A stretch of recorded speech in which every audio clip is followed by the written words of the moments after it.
drumming up the past once in the White House. The paper citing mounting pressure on Mr. Obama to prosecute Bush administration officials for harsh interrogation techniques.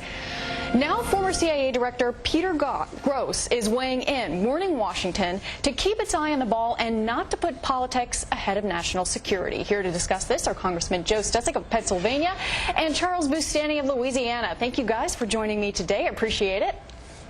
Thank you. Good to be here. Thank you. Let's start with, President Obama and the administration officials have used phrases like moving forward when it comes to the issue of investigating possible torture or harsh techniques used during the Bush years. President Obama also made it pretty clear that he does not support the prosecution of Bush-era lawyers, but that door remains open and in the hands of the Attorney General. So many Democratic leaders have made it clear that they don't necessarily want to give up on this issue, to lay it to rest, and are calling for further probes. So what are the priorities here, the motivations that we're seeing at play? Let's start with Mr. Boustany, please. Well, first of all, a presidency of blame will not make the country safer.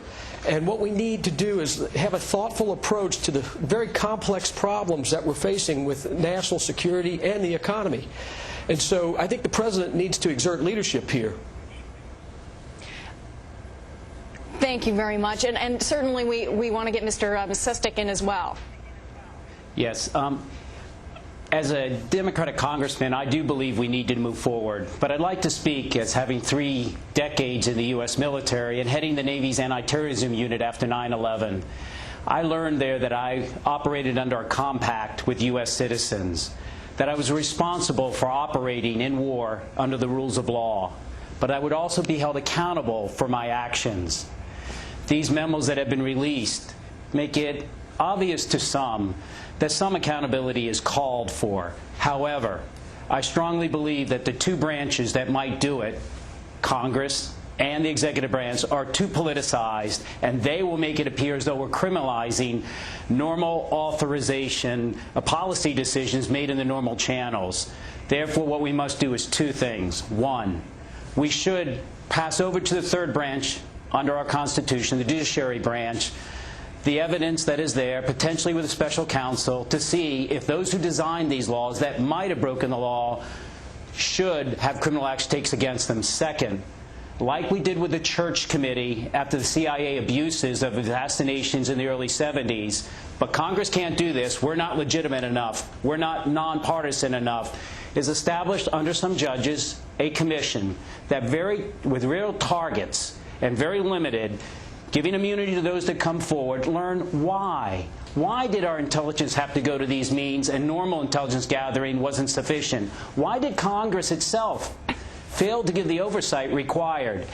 I come to that because in the Navy, when we had an aircraft accident, we did 2 investigations. 1, did a court-martial need to be taken care of because of egregious wrongs? 2nd, giving immunity to see what can we learn from it to be better.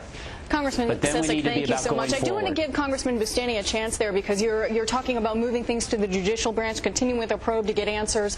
Congressman Boustany, do you think that it's politics here is getting in the way, that the probe should be moved, that there should be a probe, and that this could possibly be getting in the way of our national security? Well, I do have major concerns that this will hurt our national security. I want to remind everyone out there that 4 of our previous CIA directors, as well as President Obama's current CIA director, all came out against releasing these memos. We need to be very cognizant of making sure that we have a solid intelligence program that has proper accountability and oversight. And I would remind folks out there that Congress was informed of this program.